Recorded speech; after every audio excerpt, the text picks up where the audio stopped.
असं ठरवण्यात आलं होतं की 14 तारखेला 36 जिल्ह्यांमध्ये महायुतीचा मेळावा कार्यकर्त्यांचा घ्यायचा आहे. आता आपल्या जिल्ह्यामध्ये, धाराशिव जिल्ह्यामध्ये महायुतीचे जे सर्व प्रमुख घटक आहेत त्यांची एकत्रित बैठक घेण्यात आली आणि आम्ही असं ठरवलंय की 14 तारखेला जे प्रमुख कार्यकर्ते आहेत या सर्व पक्षांचे त्यांनी एकत्रित यायचं. स्वस्तिक मंगल कार्यालय इथे 1 वाजता 14 तारखेला मेळावा घ्यायचं आम्ही ठरवलेलं आहे. जिल्हा स्तरावरचे, तालुका स्तरावरचे आणि इतर जे प्रमुख कार्यकर्ते नेते आहेत ते सगळे त्या मेळाव्याला उपस्थित राहतील. आणि जसं आपण बघतो की ज्येष्ठ आपले नेते जे आहेत, राज्यस्तरावरचे नेते जे आहेत ते एकत्रित आहेत, एकत्रित काम करतायत. मंत्रिमंडळामध्ये सर्व सहकारी म्हणून आपल्या राज्याचा ताकदीने विकास करतायत हे आपण बघताय. तर हीच समन्वयाची जी बाब आहे ती अगदी खालपर्यंत कार्यकर्त्यांपर्यंत नेणं हे स्वाभाविकच गरजेचं आहे. आणि त्या अनुषंगाने 14 तारखेला हा मेळावा होईल. आपण जी महायुतीची धोरणं आहेत, ज्या पद्धतीने आपण पुढे जायचंय त्या बाबतीमध्ये उहापोह होईल. आपल्या जिल्ह्यामध्ये समन्वय राखण्याच्या बाबतीमध्ये मी जे काही ठरवलंय ते अंमलात आणण्याची प्रक्रिया सुरू होईल. आणि त्याचबरोबरीने आपल्याला हे देखील मान्य करावं लागेल की महायुतीचं सरकार आल्यापासून गेल्या 1.5 वर्षात धाराशिव जिल्ह्याला प्रचंड असा न्याय मिळालाय. मोठ्या प्रमाणामध्ये कामं मंजूर झाली आहेत, निधी मंजूर झालाय. आपले पालकमंत्री सावंत सर असतील, आपले ज्ञानराज चौगुले साहेब असतील आणि इतर सर्व सहकाऱ्यांच्या माध्यमातून खूप साऱ्या योजना ज्या आहेत त्या मंजूर झाल्यात, निधी उपलब्ध झालाय, कामं सुरू झाली आहेत. आणि ही जी गती आहे ती अजून विस्तृत करण्याचा आमच्या सर्वांचाच प्रयत्न राहणार आहे. आदरणीय शिंदे साहेब, आदरणीय फडणवीस साहेब आणि आदरणीय अजितदादा या सर्वांच्या माध्यमातून जी विकासाची घोडदौड आहे ती आपल्या जिल्ह्यातही बघायला मिळते. आणि सर्व कार्यकर्त्यांचा समन्वय अजून वाढावा या अनुषंगाने आम्ही पावलं उचलली आहेत. आम्ही असं देखील ठरवलंय की आता जिल्हास्तरीय एक समन्वय समिती राहणार आहे. प्रत्येक पक्षाचे एक प्रमुख त्या समन्वय समितीचे घटक असतील. दर आठवड्याला बैठक होईल आणि कुठे काही समन्वयाच्या अभावाचा विषय आला तर एकत्रित बसून सामंजस्याने त्याच्या बाबतीमध्ये मार्ग काढण्याचं देखील ठरलेलं आहे. एकदा जिल्हा स्तरावरचा मेळावा झाला की मग पुढच्या टप्प्यात तालुका स्तरावरती महायुतीचे मेळावे होतील आणि ही प्रक्रिया अगदी प्रत्येक गावापर्यंत, प्रत्येक बूथपर्यंत नेण्याचा आम्ही निर्णय घेतलेला आहे. आज या पत्रकार परिषदेच्या माध्यमातून ही प्राथमिक माहिती आपल्या सर्वांपर्यंत पोहोचवायची होती. आणि याच्यानंतर आपले काही प्रश्न असतील तर आपण जरूर विचारावे. सगळ्यांच्या वतीने मी भूमिका जी आहे आणि आम्ही जे काही करणार आहोत ते आपल्या सर्वांच्या समोर मांडले. तर आपले काही प्रश्न असतील तर जरूर आपण विचारावे. लोकसभेचे उमेदवार कधी फायनल होणार? एक घेऊया ना. लोकसभेचे उमेदवार फायनल करण्याची प्रक्रिया सुरू झालेली आहे आणि अपेक्षा ही आहे की अजून एक 15 दिवस, महिन्यामध्ये शिक्कामोर्तब होईल त्याच्या बाबतीत. दादा, आपण महायुतीची संयुक्त पत्रकार परिषद घेता, काही लोकसभेच्या नावावरती चर्चा झाली, कुणाचा उमेदवार असणार आहे किंवा काही असं त्या निर्णयापर्यंत आपण पोहोचलो आहोत? तो विषय जो आहे तो खरं तर आमच्या अखत्यारीतला नाहीये. तिन्ही पक्ष आणि इतर जे घटक पक्ष आहेत ते एकत्रित येऊन कुठली जागा कोणाला सोडली जाईल ते ठरवतील आणि इलेक्टिव्ह मेरिटवरती उमेदवार कोण आहे ते ठरलं जाईल. तो विषय आमच्या काय चर्चेतला असू शकत नाही.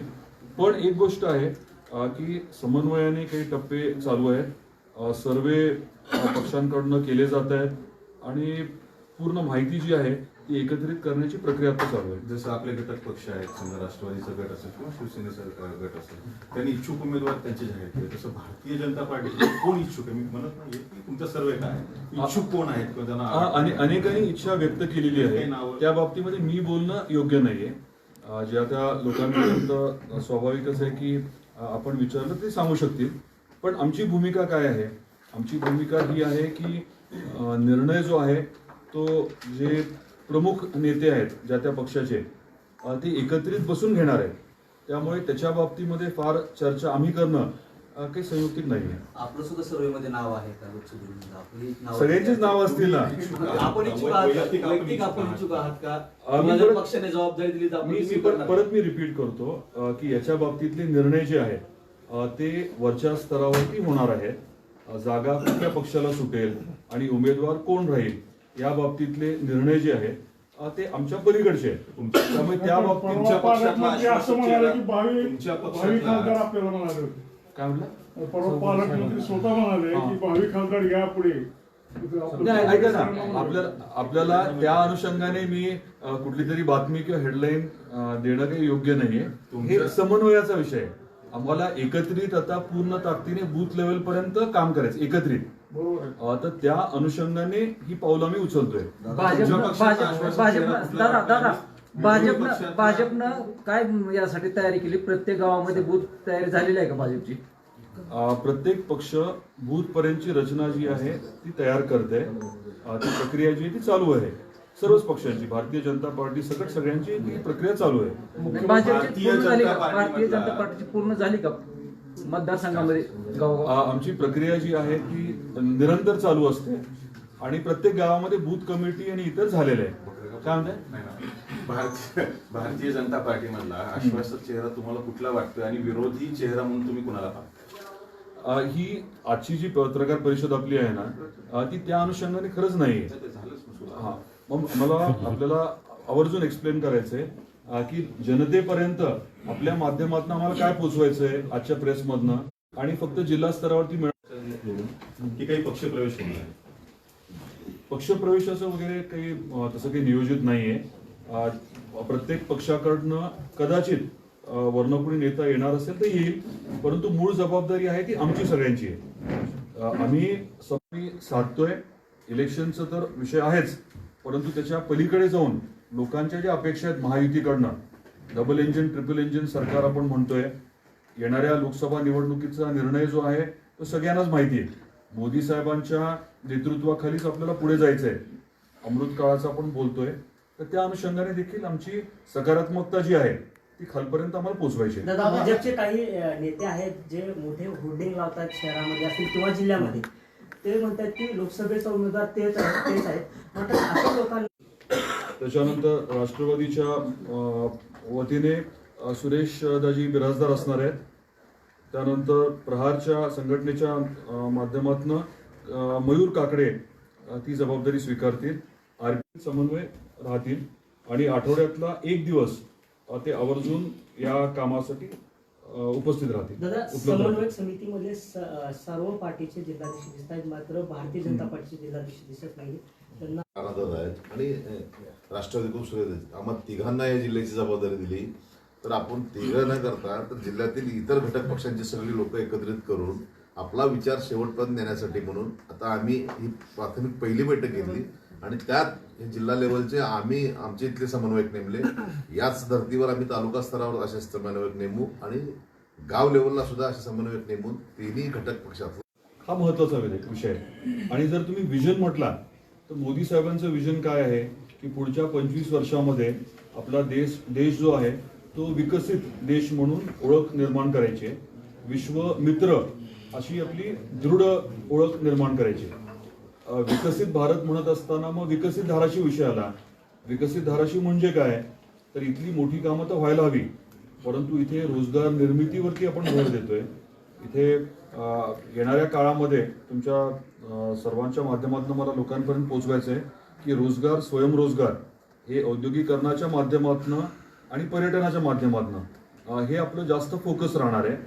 पिण्याचं पाणी आणि शेतीसाठी शाश्वत पाणी हा आपला फोकस एरिया देखील राहणार आहे, जेणेकरून शेती आणि नंतर मग शेतमालावरची प्रक्रिया हे विषय सुद्धा महत्वाचे ठरणारच आहेत ना. दादा, त्याला जोडणे प्रश्न, असमन्वय कुठल्या बाबतीत आहे? कुठल्या मुद्द्यांवर कुठल्या मुद्द्यावरती असमन्वय आहे आणि तो समन्वय झाला का? कुठले मुद्दे आहेत ते आता कळेल ना. हायलाईट करणं तुम्हाला अपेक्षित नाही, आता जशा मीटिंग होतील त्याच्यातनं ते पुढे येईल ना. एकत्र बसणं म्हणजे एकत्रित प्रेस कॉन्फरन्स ह्याच्या आधी आपण घेतलेली नाहीये. आज एकत्र आम्ही बसून जनरल चर्चा केली आहे. असा कुठलाही एक विषय नाहीये जो प्रामुख्याने पुढे आला की समन्वय नाही म्हणून. सगळे प्रमुख एकत्र बसले होते. आता विषय काय की जसं आपण खाली जाऊ गाव स्तरापर्यंत तेव्हा विषय येतील, मग ते विषय जसे येतील तसे ते सोडवायचे. या अनुषंगाने ही समन्वय समिती जी आहे ती असणार आहे. सगळं अगदी 100% अलबेल होईल असं नाही, पण समन्वय साधणं ही प्रक्रिया जी आहे ती आपण करतोय. आजपर्यंत या मतदारसंघामध्ये पुरुषांचंच अस्तित्व राहिलेलं आहे, म्हणजे प्रभाव. महिला उमेदवारासाठी काय संधी देणार आहेत की नाही समन्वय समिती? समन्वय समितीचा आणि याचा काही महिला उमेदवारासाठी सगळ्यांसाठी पुन्हा एक वर सांगू इच्छितो, निवडणुकीतला उमेदवार कोण हा विषय, हा अजेंडा या समन्वय समितीचा नाहीये. कार्यकर्त्यातला असलेला समन्वय साधून आमच्या म्हणजे सरकारच्या वतीने केलेले निर्णय नाही त्याला जोडणंच. महिला एखादी पण पदाधिकारी या समन्वय समितीमध्ये नाही. महिलांचं तर मतदान 50% आहे, महिला पदाधिकारी एक पण नाही. तुमची सूचना चांगली आहे. आपण प्रत्येक पक्षाच्या एक महिला पदाधिकारी जे आहेत त्यांनाही घेण्याच्या बाबतीमध्ये आपण विचार नक्की करू. दादा, शासनाच्या विविध समित्या असतात, त्यावर काही कार्यकर्त्यांची नेमणूक केली जाते, तर ती नेमणूक करताना ही समन्वय समितीच काम करेल का इतर कोणी ठरवणार आहे? नाही, हा मुद्दा तुम्ही मांडला तो योग्य आहे. त्या जे काही 2-3 कामं महत्वाची करायची आहेत त्यातलं हे काम देखील राहील. जवळपास सरकारचा टेन्युअर संपत आला तरी काही समित्या ज्या आहेत त्या आणखी गठीत नाही. चर्चेमध्ये तो विषय येण्याची शक्यता नाकारता येत नाही. आता मुद्दा तोच येणार आहे. करून लोकसभेचा विरोधी पक्षाचा उमेदवार ठरलेला आहे. लोकसभेचा विरोधी पक्षाचा उमेदवार कोण असं सांगितलं की ते स्वतः एवढे तुल्यबळ आहेत की पुढे त्यांना विरोधी पक्षांना म्हणजे आपल्याला उमेदवार जाहीर करण्यास वेळ लागतो. तुमच्याकडे उमेदवारच नाही. भाजपचं एवढं बूथ वाईज हे असताना एवढी परिस्थिती त्या प्रतिक्रियेवरती प्रतिक्रिया देण्यालायक काही आहे असं मी मानत नाही.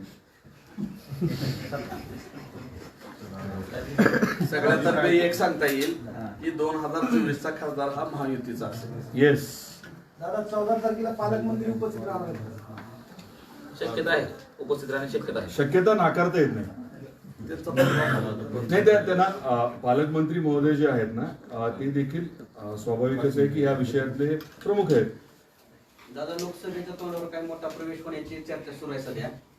बरेच प्रवेश होणार आहेत मोठे, एक नाही बरेच होणार आहेत. बसवराज पाटलांचा प्रवेश होणार आहे. तुम्ही असं नावं घेऊन विचारून उपयोग नाही. बरेच जणांचे त्याची चर्चा आहे दादा. नाही बरेच प्रवेश होणार आहेत. बऱ्याच जणांमध्ये त्यांना स्थान मिळेल. बऱ्याच जणांमध्ये त्यांना संधी किंवा स्थान मिळेल. म्हणजे बऱ्याच जणांमध्ये जे आपण म्हणतो बरेच जण आहेत, त्याच्यामध्ये त्यांना स्थान मिळेल. असं मी वैयक्तिक तुला सांगणार, बरेच प्रवेश होणार आहेत, बरेच महत्वाचे प्रवेश होणार आहेत. ज्यांची प्रामाणिकपणे महायुतीत येण्याची इच्छा असेल त्या सगळ्यांना स्वीकारायची आमची तयारी आहे. वरिष्ठ आमदारांना उमेदवारी कोण जाणार आहे? आमच्याकडे नाही कोण जाणार. मग नाही मी पण घेतो. पालकमंत्री महोदयांचं परवा दिवशी माझं बोलणं झालेलं आहे या 14 तारखेच्या कार्यक्रमाच्या अनुषंगाने. या लोकसभेला मोदी साहेबांचा चेहरा असणार आहे ही गोष्ट खरी, पण विकासाच्या दृष्टीनं काय बोलणार नाही. जिल्ह्यासाठी काय विकास असणार आहे म्हणजे लोकसभेत? ते सांगितलं मी. हो, जिल्ह्यासाठी विकासच काय जिल्ह्याच्या पदरात काय पडलं असतं त्यांना नाही आपला काय प्रश्न परत विचारा. जिल्ह्याच्या विकासासाठी काय भूमिका असणार आहे? काय मिळालं जिल्ह्याला त्यांनाच विचारायचं ना. ते वेगळं विचारताय, तुम्ही वेगळं विचारताय. तुम्हाला काय नेमकं काय विचारायचं? जिल्ह्यासाठी असा विकास कुठला की ठोस की तो आश्वासन त्याचं पूर्ण केले जाईल 1 वर्षाच्या आत वगैरे. एखादा एक प्रकल्प असेल तो पूर्णच केला जाईल, फक्त आश्वासन नाही, त्याची पूर्तता केली असं कुठला एखादा कुठला प्रकल्प पूर्ण केला जाईल? 1.5 वर्षात सहसा मोठे प्रकल्प पूर्ण होऊ शकत नाहीत, तुम्हाला माहिती आहे. परंतु अनेक मोठे प्रकल्प सुरू झाले. आपला सगळ्यात महत्वाचा कुठला प्रकल्प आहे तुमच्या माहितीनुसार? कृष्णा मराठवाडा प्रकल्पाचं काम चालू आहे. खरं तर तुम्हाला पुढच्या आठवड्यामध्ये सगळ्यांनाच ते काम दाखवायला न्यायचं आहे. साधारण 70-80% काम झालेलं आहे. आपल्याला पाणी जे तुळजापूरला आणायचं आहे, तुम्हाला माहिती असेल की पाणी कसं येणार आहे. 80% काही ठिकाणी काम झालंय. तर हे प्रत्यक्षात तुम्हाला बघता यावं. पुढच्या आठवड्यामध्ये पांगरदरवाडीच्या पोळी बार्शी तालुक्यातल्या नाही आपण सोलापूर पासून म्हणतोय. 70 किलोमीटरचा पट्टा कामच झालेलं नाही. म्हणून मी म्हटलं की आपल्याला तिकडे घेऊन जाऊ असं आमचं नियोजन आहे. पुढच्या आठवड्यात आपल्यापैकी ज्यांची इच्छा माहिती आहे की पुढे तुळजापूर करत आपल्याकडे जाणार आहे. दुसरा विषय जो आहे तो तुळजापूर आपला सोलापूर तुळजापूर धाराशिव रेल्वेचा. त्याचं काम जे आहे टेंडरिंग एका टप्प्याचं आता अंतिम टप्प्यात आले म्हणायला हरकत नाही. त्याची स्क्रुटिनी चालली आहे टेंडर डॉक्युमेंटची. महत्वाचा आहे तो MIDCचा तिथे केलंय. त्याचं आता ड्रॉइंग वगैरे कम्प्लीट झाले, त्याचं एस्टिमेट कम्प्लीट झालंय, रस्त्याचं वगैरे लेआउटचं साधारण 90-1 कोटीचं ते आहे काम.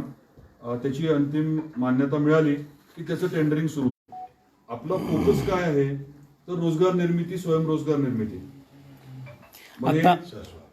शाश्वत पाणी, शेतीसाठी शाश्वत पाणी. आपल्याला आता दुष्काळी परिस्थिती आहे, अशी आपल्या भागात पिण्याच्या पाण्याच्या बाबतीत अडचण उद्भवू नये हा विषय आहे. आणि मी म्हटलं तसं औद्योगिकरण, ही नोट तुम्हाला आज मिळेल. आपण जे स्किल्स युनिव्हर्सिटी करतोय, कौशल्य विद्यापीठ जे करतोय तुळजापूरला, त्याच्या अनुषंगाने सिम्बायोसिस आणि मुंबईच्या कौशल्य विद्यापीठ गव्हर्नमेंट्स आहे तिथे आपली टीम जाऊन आले. त्याने आता अहवाल 1-2 दिवसात देतील. ती प्रक्रिया आपण करतोय. त्यामुळे खूप सारे विषय आहेत ते. आता ते फोकस वेगळीकडे जायचं आपला. दादा एक विषय आहे. रस्ता आहे, त्यासाठी बरेच आंदोलन केले, रस्ता रोको केले, पण बायपासचा प्रश्न अजून पण मिटलेला काय काय विषय?